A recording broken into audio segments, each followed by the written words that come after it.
Donc là, c'est ce qu'on avait, parlé au début. Donc c'est, célèbre, compte Twitter ZachXBT, donc c'est un qui fait de l'analyse on-chain et qui démasque un peu les scams, qui les publie, qui est très actif en ce moment parce qu'il y en a beaucoup. Et donc il a fait une liste, par exemple, de 27, pre-sales. Donc c'est, la majorité des projets de Memecoin sur Solana en ce moment, ils se lancent comme ça avec ce qu'ils appellent des pre-sales, mais au final, c'est un compte Twitter. Donc là, il y a le nom, en plus, il a listé les comptes Twitter et ils disent juste un message, donc nouveau Memecoin, envoyez de l'argent ici et avec l'adresse de la pre-sale, l'adresse du contrat si elle y est, mais des fois elle y est même pas, et le montant qu'on peut envoyer. Et comme ça, avec juste ces 27 comptes Twitter sur les derniers jours, ils ont levé 122 millions de dollars en Solana, donc 655 000 Solana, 25 comptes Twitter, parfois anonymes ou parfois associés directement avec des scammers connus. Donc bon, ça pose aussi question par rapport à ça. Et j'ai vu aussi qu'il y avait BOM dans les commentaires qui arrivait parce que voilà, c'est un des mêmes coms qui a explosé. Je n'ai pas retrouvé toutes les infos, mais il y a des problèmes d'insider trading, justement par rapport avec le listing sur Binance. Il y a quelqu'un qui a acheté pour voilà, 314 millions de BOM juste avant le listing. Donc voilà, il y a Binance qui est en train de faire sa petite enquête parce que c'est quand même louche le timing, on va dire, qu'il y a autant de tokens qui soient achetés juste avant le listing. Donc c'est pareil aussi. Les performances qu'on voit sur certains meme coins, même si ça explose, toujours, comme on l'a discuté pour Celsius, pour Luna, on se rend compte après de certaines choses. Voilà. Donc c'est juste avoir ces infos-là. Et après, je voulais partager Dex Screener, du coup. Donc on voit toujours mon écran parce que Ouais, ouais, je c'est vois pas bon. de quoi. Ouais, ouais, c'est bon. Ok. Donc là, mais par exemple, on a sur Solana avec alors, tous les DEX. Donc on peut sélectionner Radium qui est le plus important ou les autres DEX. Et donc on voit les tokens, les paires qui sont en train de se trader en ce moment. Ils sont rankés en ce moment sur trending sur les dernières 6 heures. Donc là, pour du Memecon, c'est parfait. Avec voilà, ce qu'on disait, ce qui est en train de se traiter en ce moment sur Solana, God of Meme, Shrek, Coco, Solmedia, Pipi, Smallcoin. Voilà, vous voyez, c'est que du Memecoin. Slerf aussi, donc ça, je l'avais vu passer celui-là. Il me semble que c'est celui-là où le dev a burn pour 10 millions de pre-sale, où justement, il avait fait une pre-sale sur Twitter, de même type que ce que présente Zach XBT. Donc, il y a quand même des personnes qui ont envoyé au total pour plus de 10 millions sur l'adresse de pre-sale pour Putain, c'est participer fou, ça. Ça, c'est au un truc de meeting fou. après. Et en fait, le mec, il avait mis sur une pool et il a burn. Apparemment, après, bon, il y a des personnes qui disent qu'il a pu sortir une partie, que c'est un scam à moitié, mais ce qu'il a publié, en tout cas, le dev du projet, c'est il s'est passé quelque chose, il a fait une connerie et il a burn les 10 millions de fonds qu'il avait levés pour la suite du projet. Et pourtant, le truc continue de pumper. Donc, c'est pour vous dire un peu le truc de dégène que c'est. Mais voilà, on se rend compte que c'est que des mèmes. Et après, Bah déjà, cliquer. t'as classé par volume. Et elle te classe Non, ils par sont volume. T'es classés. sur Solana, là? Ouais. Ouais, voilà. Donc regarde les premiers. Hein. Là, t'as classé par volume. Tu regardes les premiers, c'est que des mêmes coins, hein, en fait. Hein. Tu vois? Oui, non, mais c'est pas, oui, ça c'était en C'est trending sur les que des 6 mêmes heures, coins. mais Ouais, ouais. c'est pareil, tu as Dog Wizard. Et la liquidité, vous l'avez là, on peut aller la voir Donc, direct il y a bien une après. différence entre le volume et la liquidité. C'est pour ça que ce qu'on disait au début, c'est important. Tu vois, tu as le volume, là, par exemple, sur Ah le, oui, non, j'arrive même clairement. pas à lire de là, mais Smallcoin, c'est ça? Attends, je vais l'agrandir un peu. Ah ouais, nickel. Ouais, Smallcoin, c'est ça. Là, tu as 527 millions de volume. Et donc, en liquidité, il y a combien? 70. 70,7. Alors, pareil, là, les gens, ils se disent, ouais, il y a quand même pas mal de liquidité. Ça veut dire qu'on peut acheter, on peut vendre comme on veut. Il faudrait faire des analyses bien évidemment beaucoup plus poussées pour regarder combien d'individus, combien de wallets détiennent cette liquidité. Si derrière, vous avez 3 wallets qui ont 95% de la liquidité, que le projet il s'est lancé il y a moins de 6 heures, voilà, vous avez la recette parfaite pour un rug pool. Hein. Peut-être que ce ne sera pas le cas, sûrement que ce sera le cas. Donc, ce n'est pas parce que vous avez une liquidité super élevée ou des volumes super élevés que forcément c'est un bon projet. Hein. Surtout, surtout, surtout, surtout dans les mêmes coins. Et surtout en ce moment. Ouais, et bom, voilà, vous avez sur Dex Screener, vous pouvez cliquer après sur le projet, vous avez plus d'infos avec la chart et les transactions. Et là, toute la partie, le prix en dollars, le prix en sol, la liquidité, le market cap et s'il y a plus voilà, d'ordre d'achat, de vente. le volume, achat-vente pareil et s'il y a plus d'acheteurs ou de vendeurs. Vous pouvez faire Et il y a puis on beaucoup ces voit juste analyses. en dessous les achats et les ventes à l'instant T, en fait, Ouais. tout ce qui est fait à l'instant T dans la pool, quoi. Mais là, on voit que le projet, tu vois, il a même pas une journée, en fait. Tu vois, il s'est lancé à 8 heures, c'est ça, le maintenant 7h15, il s'est lancé. Ouais, c'est ça, 7h15 était déjà à 500 millions de volume de transactions, quoi. Donc, Voilà. Donc en fait, c'est pour ça qu'on vous dit qu'il faut rester ultra vigilant et qu'en fait, sur ce genre de truc, oui, il y a la possibilité de gagner beaucoup d'argent. Par contre, l'espérance de gain, c'est toujours pareil, hein, l'espérance de gain, elle reste quand même extrêmement, extrêmement faible, hein, là-dessus. ouais, puis tu vois, j'en ai vu qui sont passés, qui sont même plus dans le listing, et je les ai regardés il y a 2 ou 3 heures. Ça fait la bougie verte, puis ça fait la bougie rouge derrière, quoi. Donc, c'est Ouais, même après, tu pas vois, on parle en heures, même pas en jours, quoi. le cas du Dog with Hat, pour lequel il y a eu, attends, je vais remettre un peu nos têtes, pour le cas du Dog with Hat, pour lequel j'avais une grosse partie de la circulating supply qui avait été gardée pour les devs. Et les mecs, ils ont lancé le projet. Ça qui est fou, en fait, sur ce projet, c'est que les gars, ils ont, je n'appelle même pas ça un projet, en plus je dis un projet, mais c'est même pas vraiment un projet. Mais bref, on s'en fout. Ils ont lancé le token. Ils avaient, je ne sais plus combien de pourcentage de la circulating supply, plus supérieur à 80-85%. Ils ont lancé le truc. Il y a eu tellement un engouement sur ce projet qu'ils ont essayé de rug dès le début. En fait, ils ont essayé de dumper tous leurs tokens dès le début. Il y a eu tellement une puissance acheteuse importante et une euphorie tellement importante sur ce projet rapidement qu'au final, quand bien même ces gens-là ont dumpé tout ce qu'ils avaient et ils ont quitté le projet, ils ont essayé de rug, en fait, ils n'ont pas pu, qu'aujourd'hui, le token, il est à 1000 fois plus haut de l'endroit où eux, ils avaient vendu leur token. Et cette circulating supply, maintenant, elle est entre les mains uniquement des utilisateurs parce qu'il n'y a plus les devs. Les devs, ils ont essayé de rug au début, ils ont tout vendu. Et c'est là où, en fait, maintenant, tu commences à avoir des targets énormes sur le Dog with Hat en disant ça sera $10 sur le prochain bull run. Aujourd'hui, je crois qu'il était à 2,5, 3 euros. Bref, c'est monstrueux et c'est un projet qui s'est lancé il y a quelques mois, quoi. C'est hyper récent. Et donc, tu vois, c'est ça aussi qui est fou. C'est que tu peux avoir une puissance euphorique et une puissance acheteuse qui est telle sur certains meme coins, mais clairement au-delà du raisonnable, que ça peut outrepasser la vente des devs avec 85-90% de la circulating supply, tu vois. Et ça, je me dis, Mais c'est fou quand même, tu vois. mais c'est le cas du Dogecoin aussi, on en parle souvent parce que c'est le premier, mais le dev du Dogecoin, le mec, Il il a avait fait dumpé, hein. 103. Ouais, mais il avait dumpé parce qu'en fait, il avait besoin de s'acheter une caisse, il me semble. Je crois que c'était, il avait bon dumpé tout ce qu'il avait besoin pour moins de 30 000 parce qu'il avait besoin de s'acheter une voiture et voilà, il avait fait ça comme une blague en, je sais plus, 2014 ou 2013 dans ces eaux-là, en 30 minutes, en forquant Bitcoin, en faisant un vieux copier-coller, voilà, un truc à l'arrache et il était sur le projet et puis à un moment, il en a eu marre, il a besoin d'argent, il dit: «Beh, regarde, je peux m'acheter ma voiture» et le mec, il est pareil, tu vois? Il était sorti du projet, il a tout vendu et maintenant, s'il avait gardé son bac, il serait multimillionnaire facile. Mm. Donc, même ça a commencé, la Genesis, le premier meme coin, on a commencé comme ça, avec un dev, tu vois, qui est sorti du projet et qui a tout dumpé. Donc, c'est pas étonnant de voir continuer comme ça. Et ça encore, c'est un cas, à la C'est un limite, cas bon, très voilà. particulier. C'est un cas Et très c'est particulier. particulier, mais après, c'est vrai que, tu vois, il y a des devs, c'est encore pire, le coup du Slurp, là, avec l'espèce de, je sais même pas, je crois que c'est un paresseux, ou je sais pas trop ce que c'est le logo. Le mec, il lève 10 millions en pré-sale, il burn les tokens, tu vois, mais je sais pas. Et, Ah ouais, il n'y a qu'en et crypto les que tu mecs, vois ça. ils sont contents parce qu'ils disent, bah, du coup, la supply elle est super réduite, et les mecs, ils continuent d'acheter ça, en fait. Et donc, Mm. ouais, c'est vraiment des trucs, pour la facilité aussi de se lancer. Enfin, je sais pas, les capacités techniques et tout, mais bon, il y a des teams, clairement, des fois, c'est un mec tout seul et il sait même pas ce qu'il fait, quoi.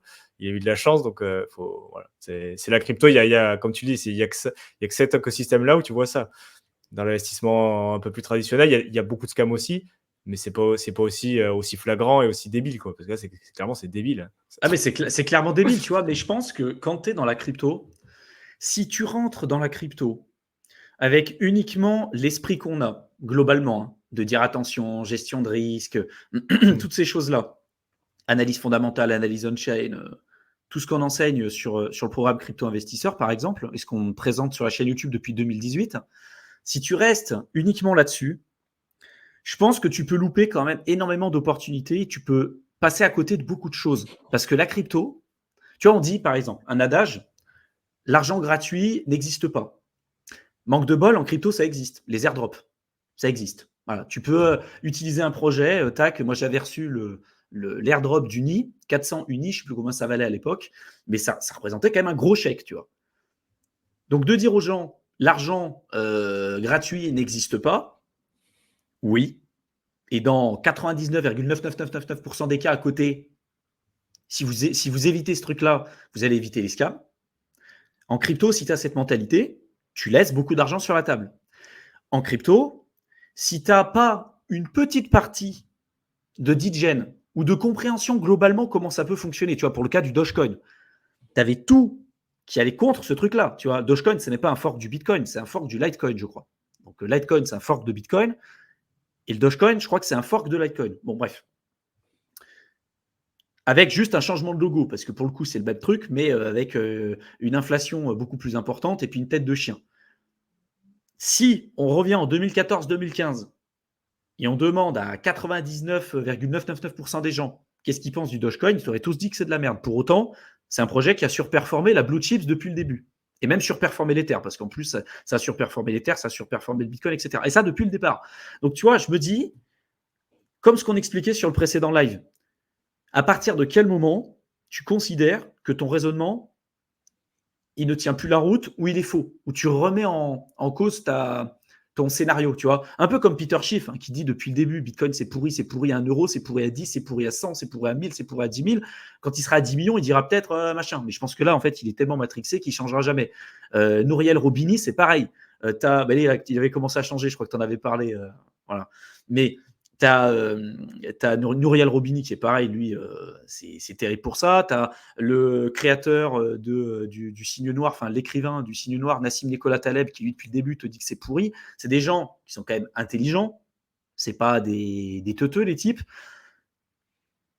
Mais tu vois, je pense qu'à un moment donné, quand tu rentres dans la crypto, je dis pas qu'il faut aller forcément faire du DJing, tu vois, mais de savoir que ça existe et connaître la mentalité un peu que ça représente et l'écosystème aussi que ça représente, parce que mine de rien, c'est quand même une part significative de ce qu'on peut retrouver en crypto.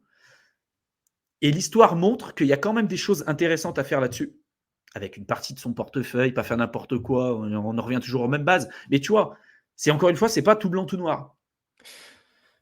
Et je Bah, pense c'est que si surtout tu n'as que la mentalité pragmatique, après je te laisse, mais si tu n'as que la mentalité pragmatique, bah, au final, tu peux passer à côté d'opportunités qui sont intéressantes. Ouais, vas-y. mais c'est encore une fois sur la technique, avoir le projet, le fondamentaux est géniaux, les devs, c'est des putains de génies, les mecs, ils ont fait, les meilleures écoles et tout et tu vois, tout est parfait. Mais comme on l'a évoqué souvent, tous les fondamentaux, tous les trucs comme ça, au bout d'un moment, ça s'efface, même sur les projets les plus importants, au profit du FOMO, au profit du n'importe quoi, au profit de c'est le bon schéma narratif au bon moment, avec les mecs Ouais. qui vont arriver à fond dessus. Donc même le plus gros projet, au final, c'est ça, même le Bitcoin, j'ai envie de te dire, après, il faut voir les institutionnels, mais sur les derniers cycles, c'est clairement monsieur, madame, tout le monde qui a commencé à s'intéresser dessus, a commencé à acheter près du top, à 60 000. Les mecs, ils s'en foutaient clairement de la technologie, des fondamentaux. C'était comment j'achète du Bitcoin le plus rapidement possible. Encore une fois, un indicateur téléchargement de l'application Coinbase sur les App Store. Donc les mecs, vite, il faut que j'achète du Bitcoin. C'est quoi un des trucs Coinbase, ok, je clique, j'achète. Voilà. Et les fondamentaux, ils s'en foutaient. C'était juste qu'ils en ont entendu parler avec les collègues à la machine à café, dans le taxi, dans le train. Ils se sont dit, putain, il faut que je commence à rentrer moi aussi. Donc c'est à ce moment-là qu'ils sont rentrés. Et je pense que la plus grosse poussée, toute la partie bull run, la phase exponentielle euphorique, c'est drivé principalement par les gens qui ont du FOMO, qui ne sont pas rentrés avant, qui n'étaient pas là pendant le bear market et qui sont juste là pour faire de l'argent rapide, Magic, Internet Money, hein, qui arrive sur la fin, trop tard, et qui rentrent là-dedans, et qui servent d'exit liquidity à ceux qui sont rentrés plus tôt. Mais en tant qu'investisseur, justement, sur le long terme, sur les fondamentaux, il faut bien reconnaître que ça, une grosse part des résultats qu'on va avoir, ça vient de ce phénomène-là. Donc, il faut aussi l'anticiper. Et je pense que tout ce qui est meme coin et des choses comme ça, c'est le côté extrême, toutes ces choses-là qu'on voit dans l'écosystème. Mais sous stéroïdes, c'est les meme coins. Parce que les mecs, ouais, c'est l'apogée de tout ce qu'on peut voir en fin de bull run, c'est représenté par l'aspect meme coin. Mais bien évidemment, dans tous les investissements dans la crypto, au bout d'un moment, voilà, les fondamentaux, les mecs, Ils reprennent le dessus à un moment donné. C'est ce qu'on dit depuis le début. Hein. Après, en bull run, tu vois, c'est clairement pas les projets avec les plus forts fondamentaux qui pumpent le plus. Hein. D'ailleurs, tu vois, hein, c'est les plus gros shitcoins. Hein. Les plus grosses arnaques, les plus gros shitcoins, c'est ceux qui pumpent le plus. Hein. BitConnect en 2017, c'était ça.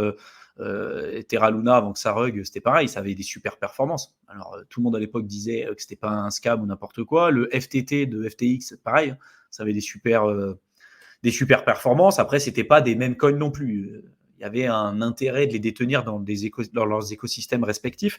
Mais ce que je veux dire par là, c'est que souvent, quand on est sur des mêmes coins, en fait, vu que c'est quelque chose de simple à comprendre pour monsieur et madame tout le monde, et tu leur dis, regarde, ce token-là, regarde, il a pumpé, rapidement, tu peux devenir millionnaire, et puis en plus, tu en as 3 ou 4 milliards pour 100 dollars.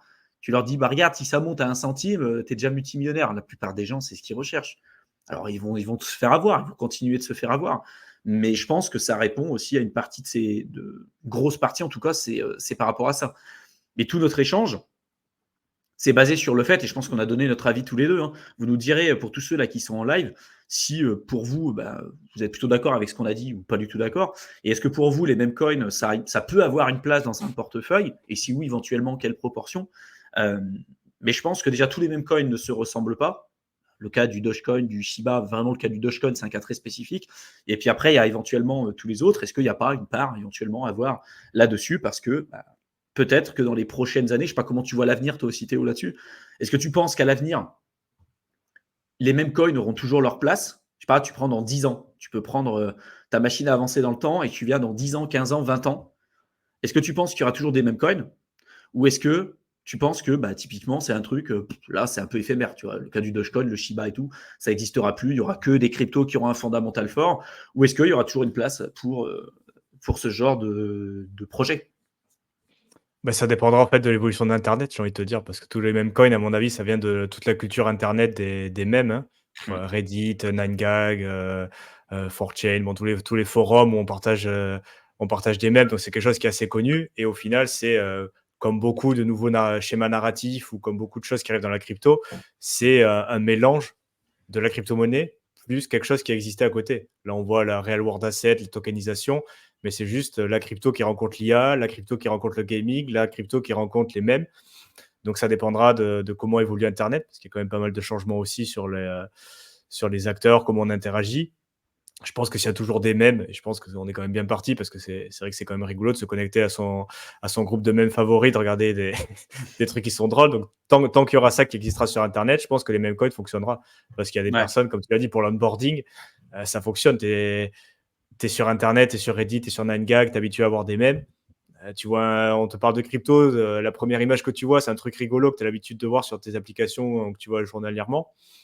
Mais tout de suite, tu sens un truc. Tu te dis pas, on ne te parle pas de proto-dank sharding alors que toi, tu n'as jamais entendu parler de crypto, tu vois. Je sais pas le truc. Non, c'est clair, c'est clair. Donc, c'est une porte d'adoption et je pense que tant qu'il y aura cette culture Internet de mèmes, les mêmes coins continueront d'exister. Après, dans 10 ans, est-ce que Internet aura toujours la même tête? Est-ce qu'on sera encore plus centralisé avec le Web 2 ou alors est-ce qu'on aura la nouveauté du Web 3 qui viendra révolutionner nos vies? On ne sait pas trop. Mais à mon avis, tant qu'on aura cette culture Internet fort de partage de mèmes, des choses comme ça, je pense que ça existera, tu vois. Ouais, Comme après, on tu vois, aura moi, le gros problème que j'ai en fait avec les mèmes, c'est que c'est ultra facilement remplaçable. Tout à l'heure, j'ai parlé Ah oui, des non, mais forks.